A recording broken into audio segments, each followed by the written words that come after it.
What is going on, everybody? We are back with another CCW review. I am Nick. And he is ill, and I am Joe, and I am not. Yeah, I feel like crap. That's okay, though. Life goes on. Yep. Role reversal. This was me last month.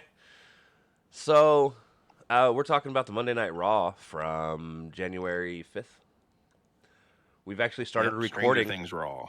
We've actually started the first Raw of the year, and they dedicated it more to Stranger Things than their own first Raw of the year. So how'd you like the set? Talk about the set. So I'm gonna be honest with you. I liked the set. It just pissed me off. Oh, I know. That's where I was getting. So like I think it looked good. It was different. They put some time in actually set designing and getting the entrance ramp to look really cool. But like first and foremost, I don't like Stranger Things, so I don't care so much for the actual design of all this. I do like Stranger Things, and I could care less. but what made me mad, and we talked about this, I tweeted about it, is they spent more time on this one set design and actually thinking and putting everything together and getting it to look this cool than they have any of the PLEs outside of WrestleMania for the last like 5 years, 10 years, somewhere around those lines. Like, I am. What do you mean, man? They put up a giant LCD board. What do you want? I am so tired of one of they have like three basic designs, right? And it's like you have big TV screen,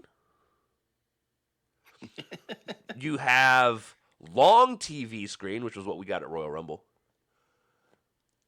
and then you have which that's the minimalist set, right? Because they have a minimalist set for all of their bigger pay-per-views outside of Mania because they want to fit like more people. Yeah, for the big stadium shows. Right. And those are the ones that really annoy me because the superstars have to run out for like 6 years because the fucking arched fucking runway. It worked for War Games. Oh, no, it didn't. It did. It kept me not having to see people in a cage, and it kept everybody, if they were bringing a weapon, they just brought it with them. I am a fan of it for at least that pay-per-view. Like, if somebody is about to tap out and somebody has to come in to make the save from outside from the fucking ramp, dude, like it's unrealistic. In the crowd already. Yeah, like I don't know. Shit, like I hate the long fucking ramps. They're like so unnecessary. And I've always, dude, I went to Mania 8 and I'm pretty sure it had a long ass fucking ramp. Because I remember the fucking Ultimate Warrior running for fucking ever to get to that ring. And I'm like, he runs fast, man. Dude, they have to make it long. Otherwise, they don't get that shot of Charles Robinson running to the ring to make the 3 count. That's never a 3 count. It's a very 2.99. Listen, he has my favorite run ever, and it's the one where Cena checked him during his heel run. Fucking hilarious, dude. I felt so bad for Charles. He was hurt, right? Because didn't he hit the steps? No. He hit the ground. I think he hit the ground and rolled into the steps, but he was fine. It was okay. He got checked straight to shit, though. I wonder if Cena felt bad for that afterwards. Like, does he go to Charles that backstage and go, look, dude, my bad for checking you that fucking hard. Here's your hazard pay. So like I said, I have there was a third. I don't remember where I was going into. There was a third setup design. WrestleMania. That's your third. Because Mania always looks good. Because it's Mania. They're like, oh, we're gonna take time for Mania. But yeah, no, it usually has a theme as well. Yeah, like especially when it's in Vegas for 2 years in a row. Can't wait till it's in Saudi, so it just looks like a bunch of Saudi buildings. So yeah, no, I like the design. Don't care for the show. Don't care. I'm just more mad that again they just don't take the time for set design anymore. Unless, hey, Netflix wants us to promote their fucking show. Like nobody, like everybody corporate doesn't synergy. Already watch it. Like it's corporate synergy. Yeah, that's why you hate it so much. No, it's not that. Like it wouldn't have bothered me if this was something they did for their PLEs more often. Like, straight up, honestly, if like 9 of their fucking other PLEs outside of the fucking outside of Mania, like they actually took time to put together real deep and detailed sets like they used to, or at least something fun, like throwing a taxi cab in the fucking aisleway. I don't care, just something. Um, Just nothing like Mountain Dew Pitch Black. yeah, nothing like that. But if if they would have just done something like that for like 9 of the other shows throughout the year, this would have not bothered me at all. Because again, I do think it looked cool. I was like, hey, it's something different.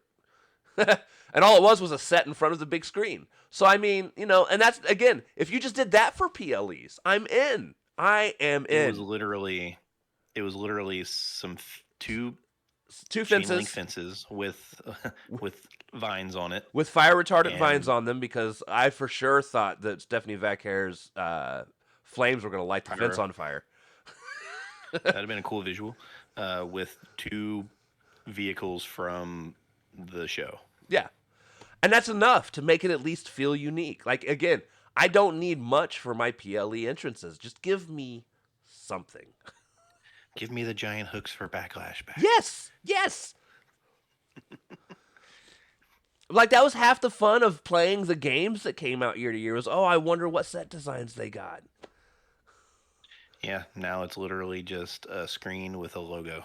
Yeah. Anyways, now that we've bitched about that for far too long. Match 1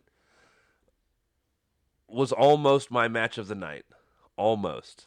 It was the Women's Tag Team Championship match with the Kabuki Warriors versus Io Sky and Rhea Ripley. It was my match of the night. I assume your match of the night is going to be the main event. It was.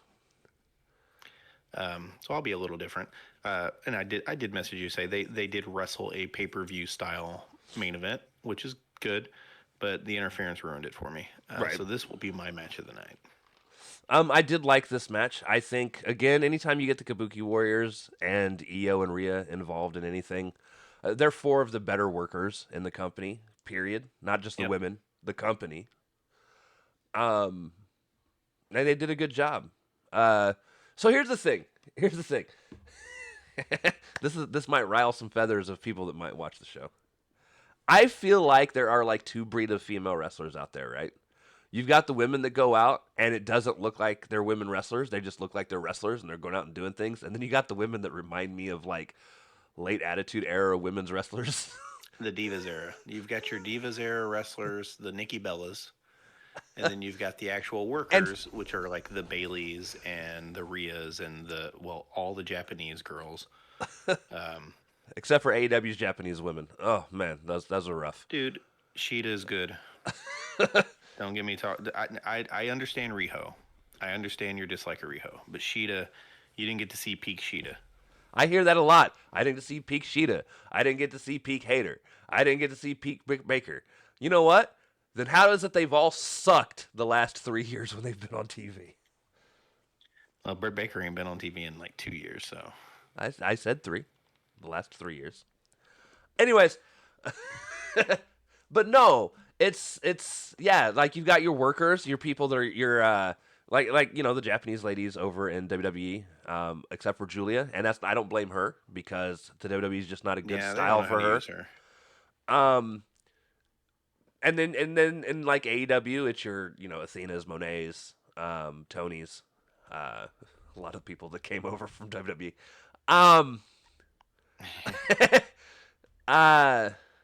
Yeah, those 3 ladies.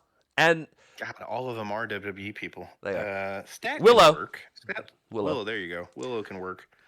And Stat can work, just not a mic. And no, not a mic at all.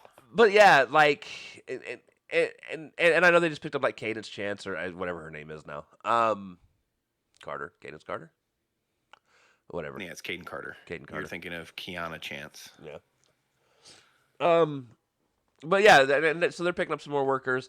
But like, and then you've got your Maxine Dupree's, who we'll get to that. We'll get to her. Who just struggles, right? It's like watching a Divas era match with her because she's playing a character who can who is a wrestler instead of being a wrestler playing a character. Now, with that being said, she would have been a high-end Divas wrestler. I still think she wrestles better than fucking the Bellas. Not by much. But Yeah, that's pretty comparable to me, but I see your point. But it's like when we watch. Listen, I'm gonna put my girls on blast. It's like when we watch the Sisters of Sin. They're prime examples of what I'm talking about. Um, it's like they wrestle in slow motion and they're afraid to go out there and put it out all on the fucking line. Because it's all choreographed. They're so afraid to miss their mark that they look like they hesitate. Because it's like, oh, am I doing this correctly? Oh, am I gonna be able to turn and be in the right positioning for Aminata to kick me in the head again? Listen, I wouldn't want to be in that position either. I am just saying. I don't blame you either. Amanada's scary. Apparently, she was in WWE at one point, and I did not know that. I learned that. She was on NXT. Mm, well, that didn't last very long. Um. So then, oh, give me one quick second. I hear my works beeper thingy going off. No, never mind. That was just Jeff. Why are you awake, Jeff? Um. So yeah, match one, women's tag team championship match: Kabuki Warriors versus Io Sky, Rhea Ripley. Decent match. Um, I will say, so Kyrie kicked out of a hell of a tag team move to keep the match going. Uh, keep that specific kick out in mind because shortly thereafter, Rhea kicked out of a good tag team move. And I will say this: both the kickouts, while I don't think it was intentionally filmed to look this way, both of them looked very lazy. Um, it's it's to make it seem like they've given it their all and they barely had anything left. no. See, I know that, right, in terms of like what that should look like. These both were very much, they just barely kind of lifted their shoulders off the mats, like they just didn't put any oomph into it. Like there should be some sort of desperation there, Yeah. Yeah. and they was just I don't like disagree. meh.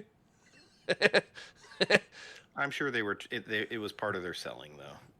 Right. And I'm also pretty sure that it might have been a production issue, if I'm being real, which you don't get a lot of out of Raw, right? Um, but yeah, no. Rhea ends up hitting her Riptide. Io hits an over the moon salt, I think is what it's called. Um, and Yeah. then and then Io dove out to John Cena because you can't see John Cena because I don't know where the fuck Asuka was, but she wasn't where Io dove. She got her enough to knock her over. It was fine. Asuka had to run over to her. Um, but Punk yeah. did the same thing in the. Oh, we'll get to that. Don't worry. I have I have some criticisms of my favorite match too. Um, it's like, as a matter of fact, my sentence exactly says something like Punk tried to kill himself. Yeah, he ate all kinds of floor. The difference though is with that specific one, it was supposed to be because He hit him. Yeah, I know. Breaker punched him. This one, I don't know what the fuck happened. She was not in one of either Io dove too far away or Asuka was not in the right spot. Either or, it doesn't matter. The results that happened. Io didn't look like she was hurt. She slid back into the ring afterwards. Was fine to Yeah, to celebrate. celebrate. And we have new women's tag team champions. Which, oh, by the way, you would think that that would be my pick for the thumbnail. And if you've clicked into this video, you've seen the thumbnail. So I am sending you the raw thumb because I loved the thing. Because he is such a dick. Such a dick. What? I love it. Yeah, that's why I picked it because Punk is such a dick. Coming out wearing a Letterman jacket like he's a fucking Steiner. Had me rolling, dude. I laughed out loud. In the Michigan colors too. Uh-huh. Anyways, um backstage, Pierce gives congrats to the ladies for winning and then Gunther comes in and Pierce is like, "Hey, go out and get everything off your chest, but you should probably show a little bit of respect." And then Gunther laughs and walks out. Dude, I I love this version of Gunther, especially because it leads to this version of AJ that I love so much when he does get out there. Oh Um, yeah, the AJ and Gunther stuff was honestly the best part of this entire show. oh, so good. Uh, So we get an in-ring segment. Gunther comes out, and this time he at least tried to talk in between the loud-ass boos, so I give him props for that. It wasn't just him soaking it in for 10 minutes. Um, on his way out to the ring, I forgot to mention he pulls out his Gunther. He pulls out his tap like a ... shirt. I want one. For the low price of $35.99 or Yeah. $34.99, you can have one. I don't want one that bad. I'm good. So yeah, he starts trash talking like he does. Was talking, I made Cena tap out like and then he just kind of smiles at the crowd and stuff, and they're all booing him. He's trying to talk in between the boos, and then all of a sudden AJ Styles comes out. And every time AJ goes to talk, Gunther cuts him off, which I loved, because he's just being a dick. And he actually says Styles is punching above his weight, which, listen, in literal height wise, probably. Because he looks really short in comparison. Really short. In skill wise, though, dude, Gunther ain't fucking with AJ. Yeah, AJ's an all-timer. Gunther may get there, Yeah, very well could be. but not yet. He finally asks AJ, "What are you gonna do about it?" And at this point, Joe messages me. He's like, "Man, I just wish AJ would punch him." And out of fucking nowhere, AJ slaps the shit out of him. Yeah, he did. And he gets in AJ's face, and AJ puts the mic up. AJ's like, you ain't gonna do nothing. You ain't gonna do nothing. And AJ puts the mic to his face and goes, "That's what I thought. Nothing." And then he just walked out, and nothing happened. Dude, he straight up bitched Gunther, and I love it because he's absolutely gonna lose. But yeah, he is. He's gonna totally take the L there. But you know what? He had a good showing. Oh, that's not his only showing, as we'll see here in a second. So then we get a backstage segment. Ivy Nile is like, "Oh, I'm not going to the back of the line, Pierce." And then she walks away to the back of the line. And then Gunther walked up, and he's like, "I want AJ." And then AJ comes out of the fucking locker room and goes, out of nowhere. He goes, "Oh, you just gonna run to the boss? You gonna act like a little bitch? Me and you next week." Yep, it was great. And then Pierce is like, "It's official." I loved it, dude. I love this AJ. Dude, listen, I want you guys to understand something. One of the things that has not been AJ's best showing throughout most of his career is being a face on the mic. He has very, very low lows for me when it comes to mic work, right? Sure. It is the weakest part of his game. The whole beat up John Cena shit, while I can look back and fondness now, while it was happening, I thought was really stupid. And still think it's stupid for the most part. But that whole thing, like he's just not he is not a very great promo guy. But the reason why AJ is probably a top 5 all time for me is no one in my top 5, except for maybe Shawn Michaels, matches up to him in that ring as a wrestler. And we're just talking about my top 5 guys. There are other people that also match up. Kurt Angle's not a top 5 guy of mine, but he would be a top 5 in-ring person, probably number 1 of all time. Yeah, Kurt can go. I love Kurt, but I think my top 5 would probably be Taker, Shawn, AJ,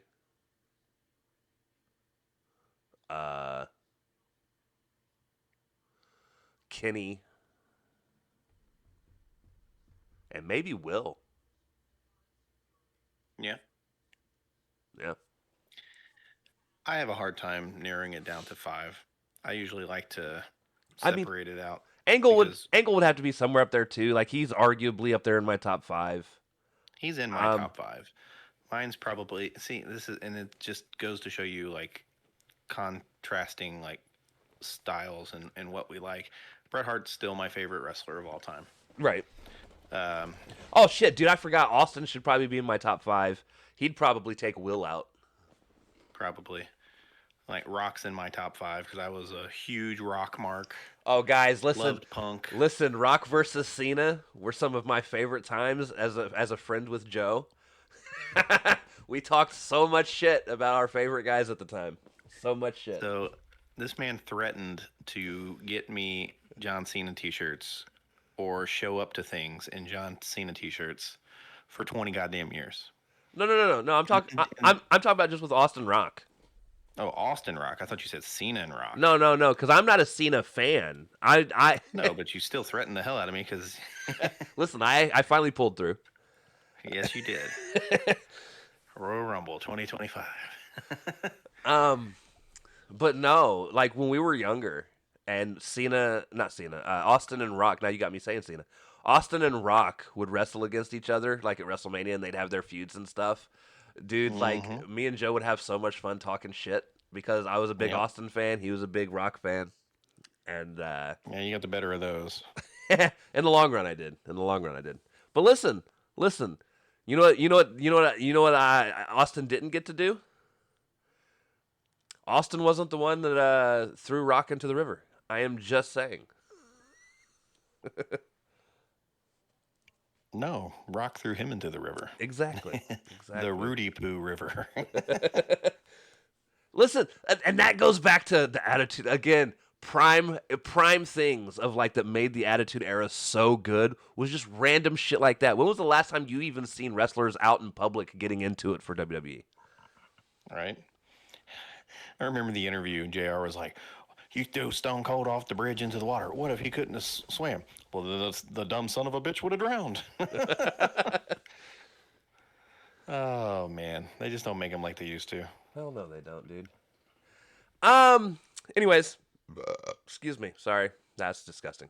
Uh Women's Intercontinental Championship match was the next match. Maxine Dupree versus Becky Lynch, where This was my low point of the night. this is the worst match of the night. No, yeah. Uh Listen, there's another women's match.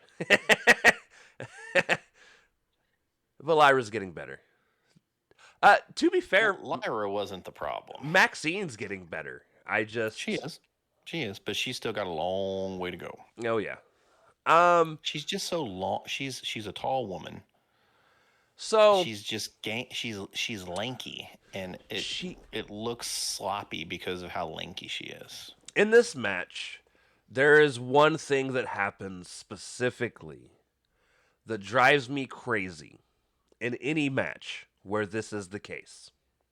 It's not just these women or Maxine specifically, even though Maxine was the guilty party in this scenario. I am not a fan of a wrestler who has a submission finisher who tries to go to the well too many times. I've never been a fan. You liked more like how Bret Hart did his stuff. Like Bret Hart like worked on their leg, but he Right. didn't try to lock the sharpshooter I mean, in constantly. Listen, I'm not saying that you can't go to it a couple times. I mean, look at Kurt Angle. Kurt Angle, prime example. Like, and that's kind of the Well, that's the thing. They're all trying to parody him, but they're not doing it right. right. And well, that's the thing about Kurt Angle too. Kurt Angle had two legit finishers. He didn't always True. go True. for the If he ankle couldn't lock. get the ankle lock, he would angle slam you. Right.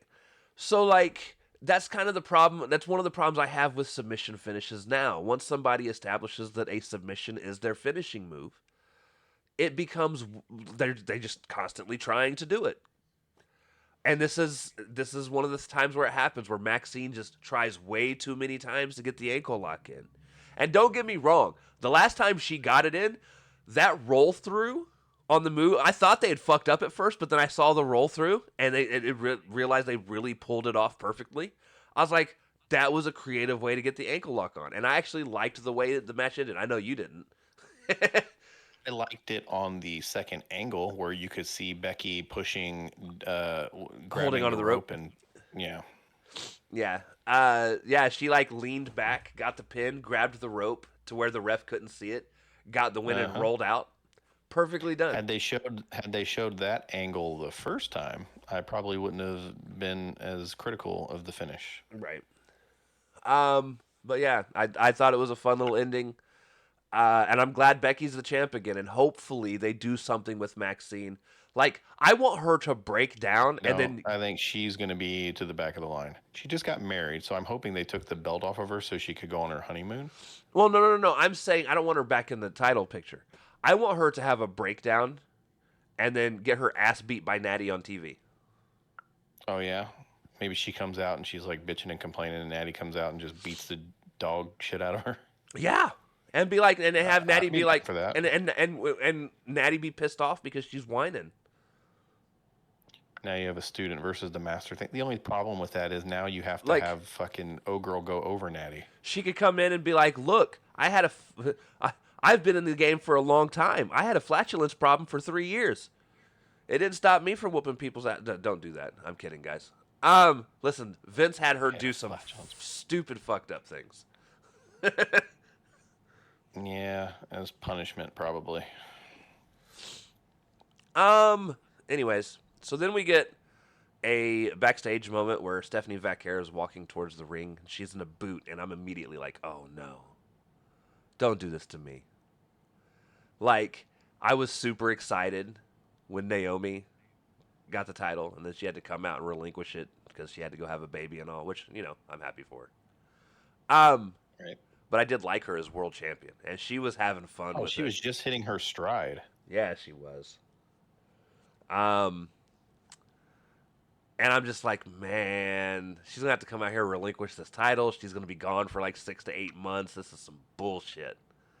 No, thankfully, this was an angle. But yeah, no, it's an angle. She comes out, does a really good job selling whatever pain she's quote unquote going through. Or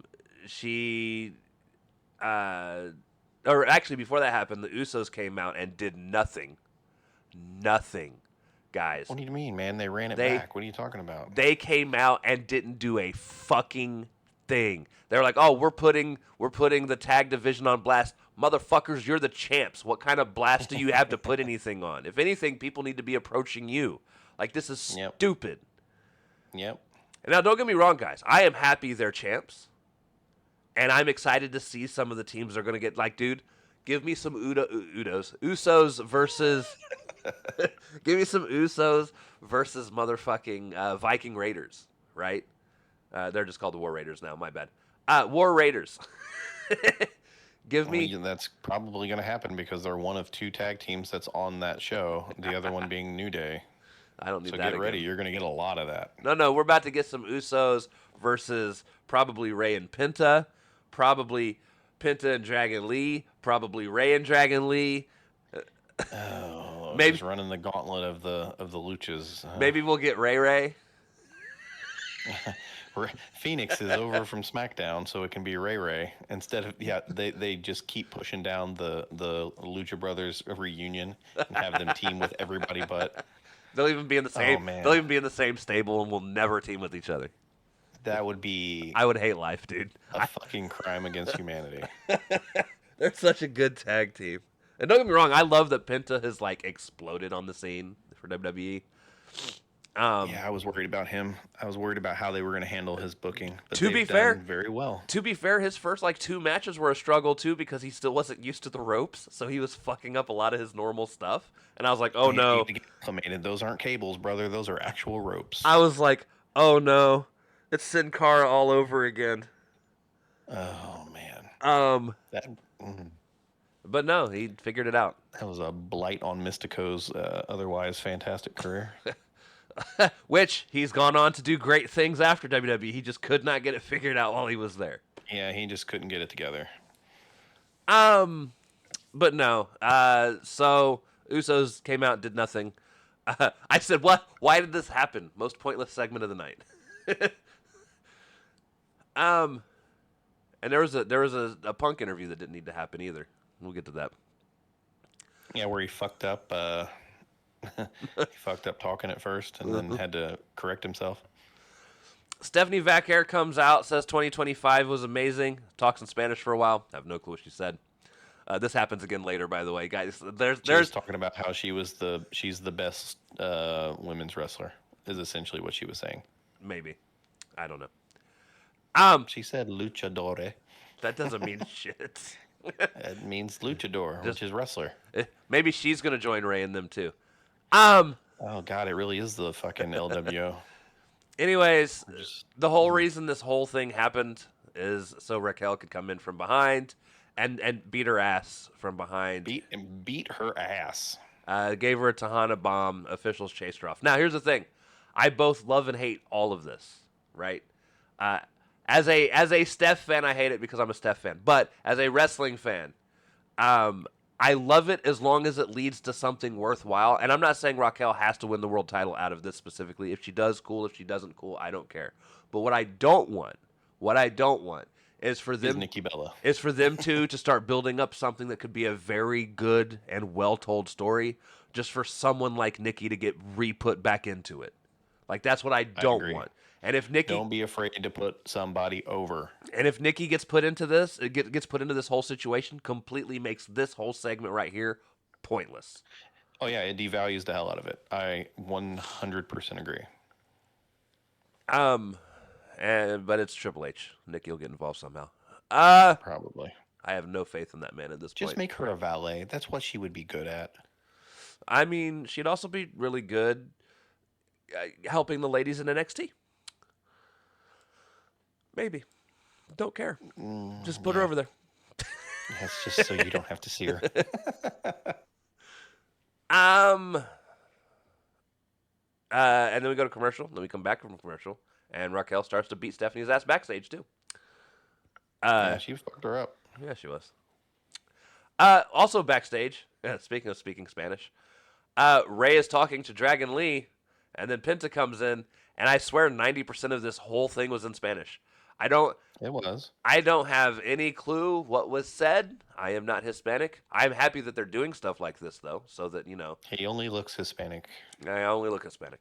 But yeah, I sat there and was like, cool, I guess. The only thing I do know is Dragon Lee went to go talk to AJ, and then we never got to see that happen. So Yeah, because Ray was congratulating them on being tag champions while he was gone. it was he was like, "You'll get a title on you again soon," and then it went into Spanish. And Yep. But yeah, so Penta's in there. We will see the three of these guys later. Lyra versus Liv Morgan is match 3. And yo, listen, Liv hit this hell of a reversal out of Lyra's finisher into a code breaker that actually looked really, really good. And then the problem with all of this, honestly, I felt like they were having a pretty decent match, and then as always, other people get involved. Yep. And Roxanne gets involved. Bayley comes to chase her down, gets her ass beat for a second, but then gets the upper hand, chases her out of the area, and it caused enough of they run to the back. It caused enough of a distraction for Liv to hit her finisher and then get the win. They're so afraid to put heels over baby faces without any shenanigans happening. They are so protective of their baby faces. And it makes no sense, dude. None at all. Because guess what? Sometimes the bad guy wrestler is just a better wrestler. It happens. Also, any given Sunday applies to all sports. Anyone can beat anybody in the WWE. It's always been like that. I have seen crazier shit happen. Right? The Milan Miracle is one of them. Right. I've seen Santina Marella win the Women's Royal Rumble. Okay. I watched William Regal get pinned by Prince Iakea for the WCW Television Championship. Who? I knew you were going to say that. It was on a WCW Saturday night. It happened. Yeah, fuck that. I don't know who that is. You know who Prince Iakea is. No, I do not. All right, we'll have a history lesson after this. Anyways, again, not a bad match. They were doing fine, and then just bullshit happens. That's not the only time bullshit happens. We'll get to more of that later. Backstage, Punk said something about people talk to him because they won't listen to them or whatever. But he's going to win. I don't. This was so stupid. I don't. Yeah. It was just unnecessary. I don't. The second most pointless segment of the night behind the Usos. And then we get the World Heavyweight Championship match. Punk versus Braun Breaker. They have been talking this match up for like 3 weeks. 4 weeks, something like that. It's been a while. Been a while. Yeah, it's probably Um, been a month. Punk comes out in a CM Punk Letterman jacket in Michigan State colors, which is a very Rick Steiner thing to do. Right. And I didn't really see this until you post the thumbnail because in between the break and the start of the match, I fell asleep. Yeah, he did. But I woke up once they started wrestling. Very early in the match, Cole goes, I've only seen two other people figure the business out as quick as Breaker, and that's Angle and Lesnar. And I'd say the only one to catch on to the business. No, that was the end of what he said. Sorry, I led from what he said into what I was saying, and I disagree with him. I think of the three people that he's talking about, only one of them caught on to the business that quickly, and that was Angle. The difference is Lesnar was forced down our throats from the very beginning because fucking Vince loved that man. Because he was a giant man and And Paul Heyman caught that's a not hold of him really quick too. that's not to say that I think Lesnar, No, even Brock in the was beginning good. of his career, wasn't good, but he didn't catch No. on to the business like Angle. No. Lesnar still can't talk on the fucking mic. No. Kurt can do everything. Kurt was a 1 in a million fucking, like, we will probably in our lifetime not see another Kurt Angle. Oh, easily no. Yeah. Um, Now, Brock is a specimen, Yeah. and we probably won't ever see another specimen like Brock, but as far as like having all the tools, no. but yeah, but he tried to compare Breaker to them as well, and I'm like, no. Like, Breaker is going to be something special. It's just not right now. He's still got something that he's missing. But then again, to be fair, Yeah. I think about that for almost everyone in the Vision. I think Breaker is going to be a very good baby face. I don't think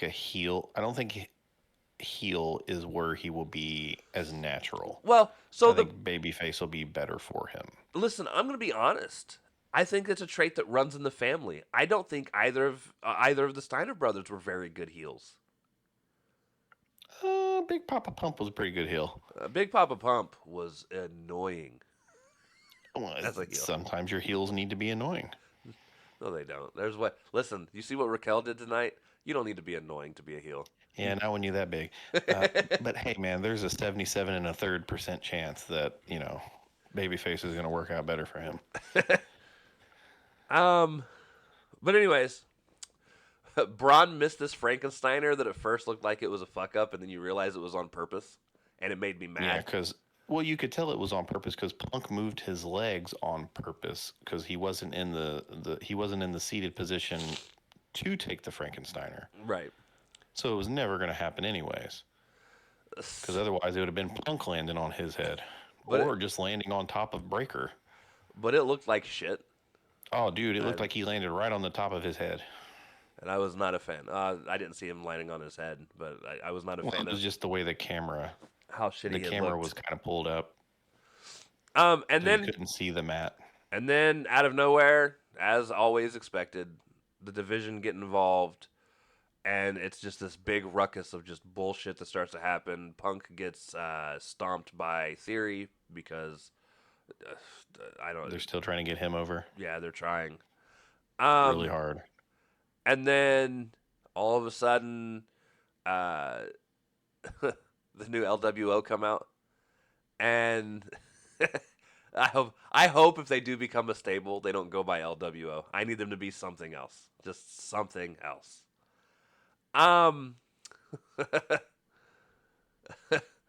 But I joke, guys, but I am talking about Penta Ray and Dragon Lee all show up and take out the division, which makes the division look really bad, by the way. Mm-hmm.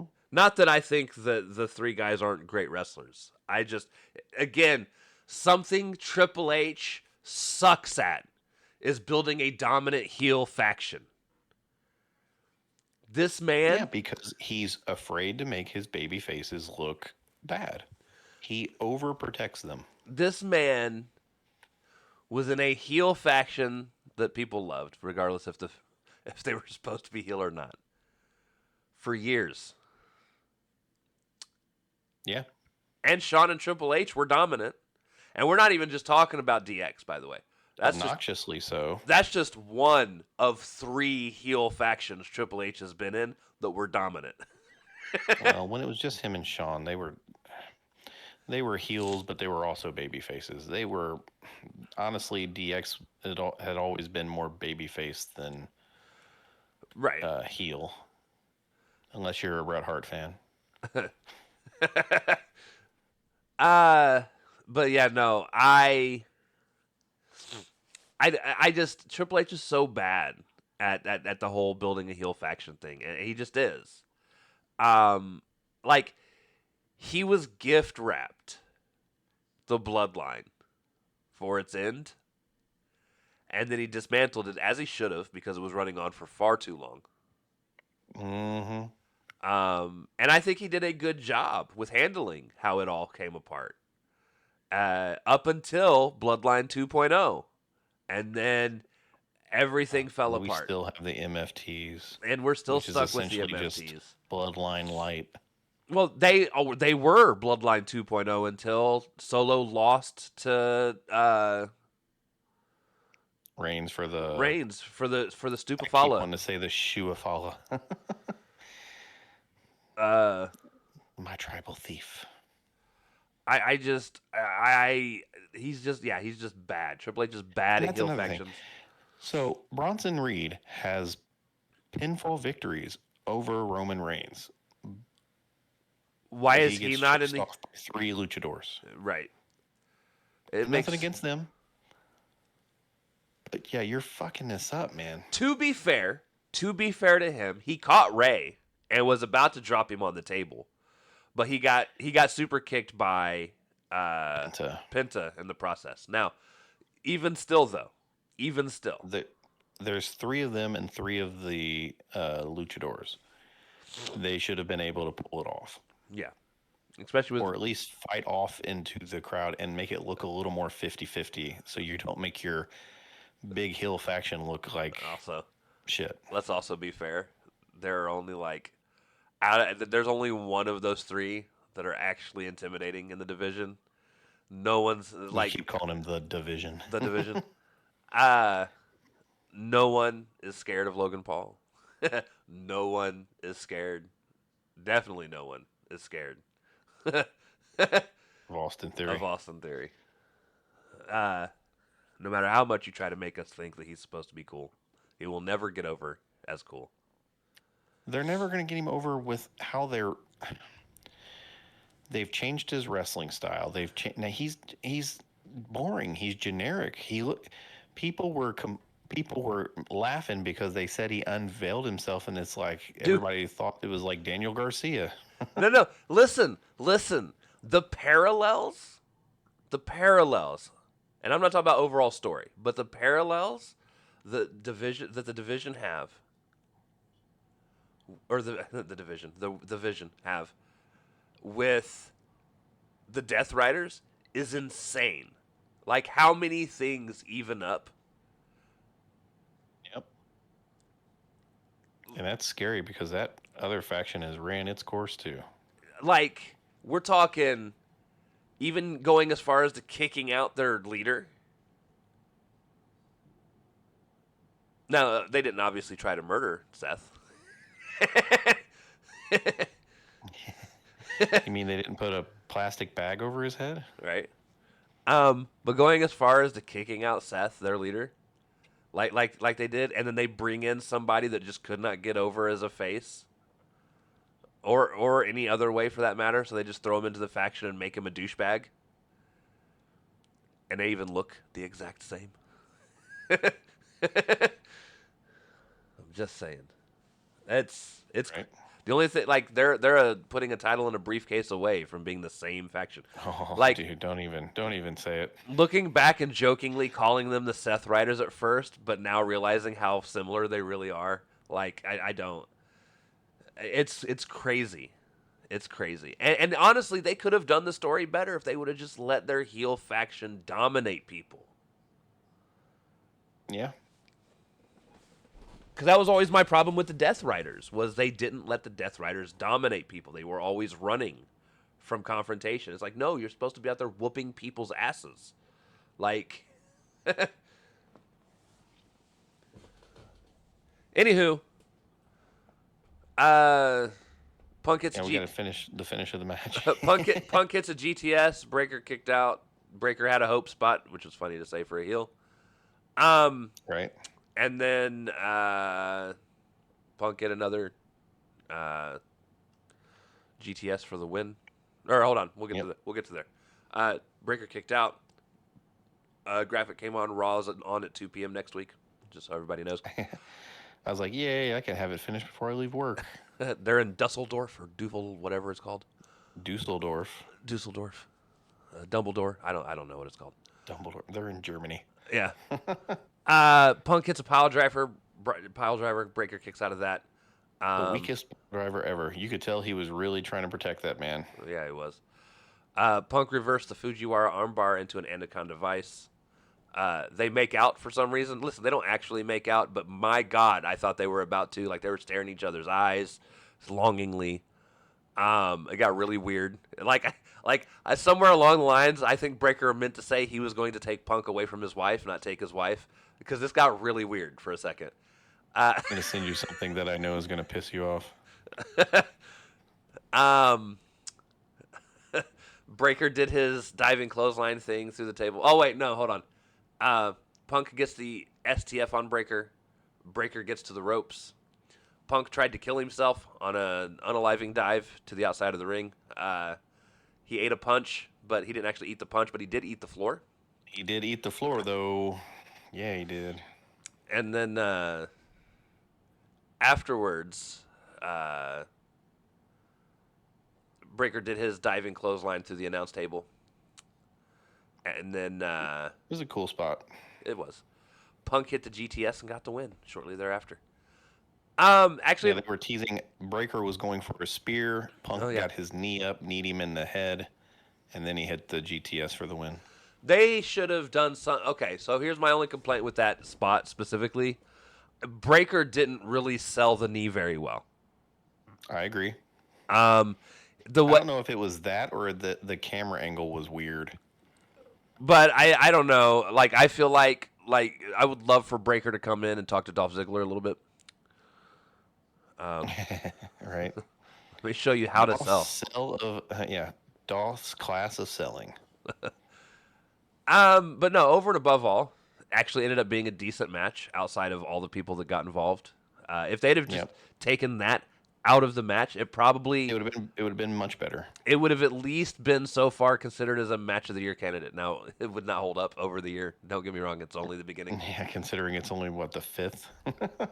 But listen, it was a good match. Well, honestly, plus we haven't watched Wrestle Kingdom yet either. Wrestle Kingdom's probably got some bangers. Listen, I ain't watching Wrestle Kingdom. And actually, funny enough, from my understanding, other than the last 2 matches, Wrestle Kingdom sucked. I'm going off of what so many people online were saying. A lot of people are like, there's something missing in New Japan. Most of their wrestlers. Yeah, it's called a roster because all of them are in AEW now because New Japan won't pay their talent. Yeah. Plus, they got people coming out wearing rainbow bright suits and shit. Like, I don't know. I don't know what they're doing over there. Dude was like, hey, I'm going to dress up as Iron Man, but I'm going to look like a light bright. Yeah, it's interesting. I'm afraid Andrade got some work, though. I'm afraid to click into this because, like, if it has sound, it'll come on over the thing. So It doesn't have sound. It doesn't? I don't think so. We're about to find out.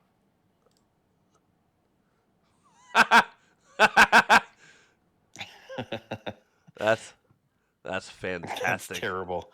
Is it, though? I could see them doing some shit like that. That's what makes me upset. Y2AJ. Apparently, Y2J. Anyways, before we get to there, I'm gonna bring up Jericho. So, I personally did not expect Jericho to show up tonight. I was hopeful that he wasn't. So here's the thing. I was hoping that he would, just so there was something on this first of the year show to talk about. Because so here's the thing: this is supposed to be their 1 year anniversary show, right? That's what this whole thing was about. It's their 1 year anniversary of being on Netflix.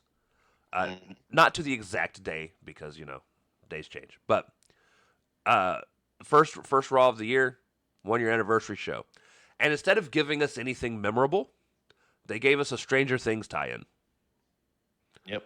and I feel like every year they lose more and more of their identity to corporate America. Where Well, pretty soon, when they completely sell themselves to the Saudi Arabian government, it'll be even worse. I don't know. It may not even be worse. It may be less than, because it's not like the Saudis need the money. I just sitting here and watching this show, dude. Like now, by the way, now, aside from the 2 to 3 commercial breaks a match, and Oh, dude, that women's tag match, which was my match of the night, was egregious. If I wasn't watching the UK version of Netflix early on in the show, which I did eventually switch to the American version because I was having a hard time maintaining my VPN connection, Yep. I would have been really pissed. Yeah, 'Cause you missed most of the match due to advertisements. right. Yeah, they had 2 commercial breaks specifically for that match. And so aside from all of that, right? The good news is they didn't try to sell me some LJN toys for this week. Not this week. So that was new. But instead of the LJN toys that they were trying to sell me, they were still really trying to sell me on going and watching Stranger Things. And guys, it's not gonna fucking happen. I tried. Don't worry. I will be I the Stranger Things expert on this podcast. I I don't have a tried problem with it. tried to watch that show and didn't make it halfway through the first season before I gave up on it. I don't blame you, because that first season is rough because Joyce is crazy and she's a lot. Yeah. I ended up watching the second season when Kristen started watching the second season, liked it, went back and got through the rest of the first season. Right. But she had a reason to be crazy, but she was really loud and crazy in the first season. Right. But they were trying to get me to go watch it. And here's my thing. No. So, honestly, it's not just them. So there's this phone game that I play, and there's ads on most phone games now that you kind of have to sit through to do things, and that's fine. Like if they're gonna give me free time to play or whatever, I don't play much on it, but when I do, I'm understanding. However, what I don't like about the ads on this phone game specifically are when you go to hit the X to close the game, it auto launches the ad. And it takes you to its getting this ad regardless of whether you want it or not. And it takes you to the download page. Now here's the thing. If you already have the app downloaded, it opens that app. So because of the ads, I uninstalled Pinterest, which I used to have. Because every time I would click on the Pinterest ad to exit out, because I had that little X would pop up, you'd hit it, and there was like an actual invisible window on the front of the thing. So you'd click it, it would open up it would send you to the page of the person that was the main thing on the ad. And it's like, listen, I'm a white guy,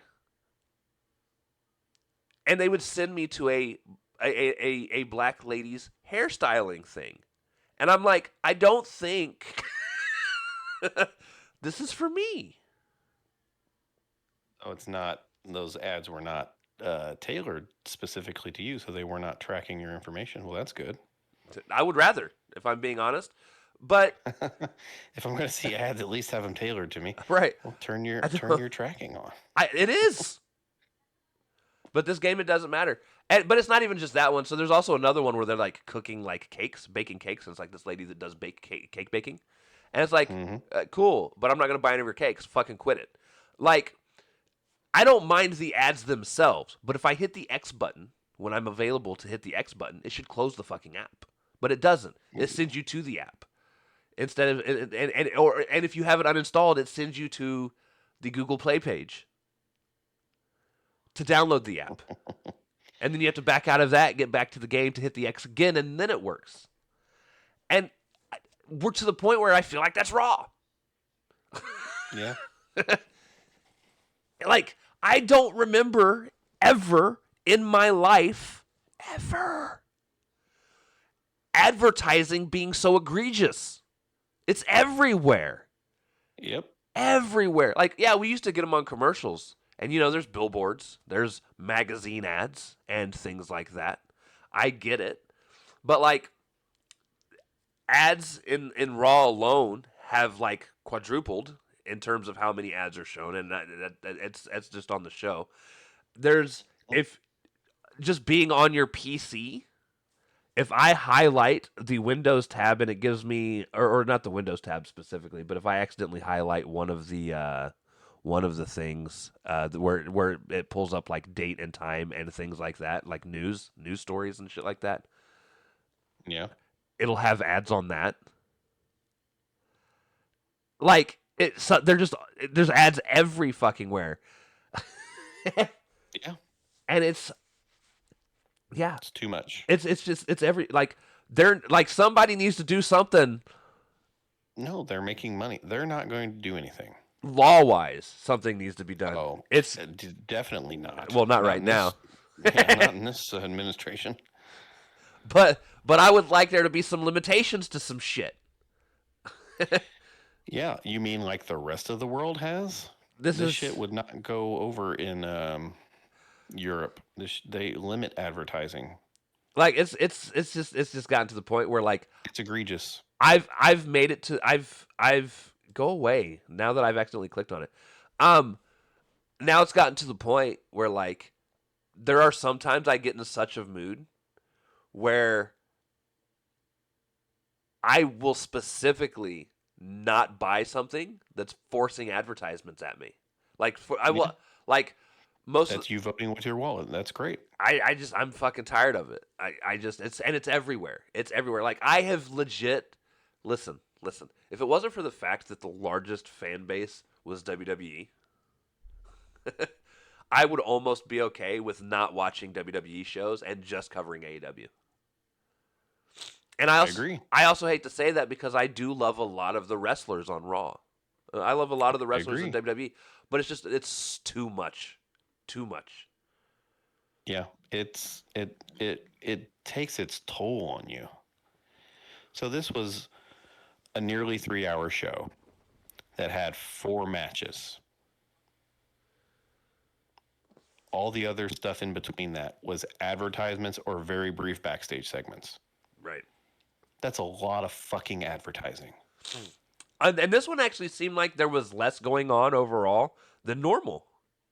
Like, I think we only got a few backstage segments overall. Usually I feel like there's a ton of backstage segments. They're saving everything. Well, yeah, nothing's going to happen right now, storyline-wise or anything, until after the Rumble. Until it's WrestleMania season, they're not going to try. They never do. Until it's time to put up or shut up. We have such mediocre TV ahead of us. Yeah, we do. And again, this isn't like a WWE versus AEW thing for me. One of the things I do love, though, I love WWE. One of the things I do love that AEW does that WWE doesn't do, if you're watching it on TV, some of the commercial breaks are picture in picture. And WWE started that. Yeah, WWE was the one that used to do that, and now they don't. SmackDown does it, I think, but Raw's on Netflix, so I guess they don't feel like they need to. Yeah, I have no clue. But SmackDown, I refuse to watch SmackDown because it's fucking 3 hours of just nonsense. And here's what's wild, guys. I'm about to blow your fucking mind because none of this makes sense, right? WWE Raw specifically is on Netflix. Netflix has an ad-less tier option. But it doesn't matter. Which most of us buy. But regardless if you have the ad-less tier option, you're getting shoveled with fucking ads here in America. I know it doesn't happen in the UK or anywhere else. And I know. I was the one that told Joe he should just go watch it on his VPN. I've started watching it out of my VPN just so it gives me 5 minutes at a time to work so I can get through my work at night. a little bit quicker. Um, but peep this: the one that's on national TV, SmackDown. There's less ads. National TV, guys. We're talking about where most people are actually watching the show because it's TV. Less ads. They don't even have ads on the mat on SmackDown. No, it's just the Prime logo or the WWE logo. So you're getting beat with less ad. Now, don't get me wrong, I still hate SmackDown because Oh man, it's a far worse show than Raw. the show just sucks. But they're not hitting you with more ads. But they're the ones that's on national TV. But Yeah, but over on Netflix, where we're all pretty much paying for adless tiers, we're getting just getting beat to death with shoveled, them. shoveled with ads. Doesn't make sense to me. Does not make sense to me. Um, but yeah, unfortunately, I at least like a lot of the wrestlers on Raw. Now, if at some point they do a shakeup, and I don't like the direction it's going, Joe and I will talk, and we might just turn into an AEW only show because in the long run, we'll see. Because right now it's a fucking nightmare. Honestly, our AEW shows do better views, Oh yeah, right now they but do. our WWE pay per views do okay views as well, though. Dude, if it comes down to we just talk about their pay per views in the long run, I'm also or PLEs whatever. Um, we'll see. Like I said, at some point, what I would like our channel to eventually become is like we have one show where we just talk about wrestling from the week before, both WWE and AEW, and then like we do other things like just general wrestling conversation episodes, Yeah. and things like that. But that's further down the line. Hmm. We'll see how things go. But anyways, we're done. Apparently, we'll talk about that on Dynamite's show. That's AEW stuff. So, with that being said, we love y'all. We'll talk to you next time. Deuces. Later.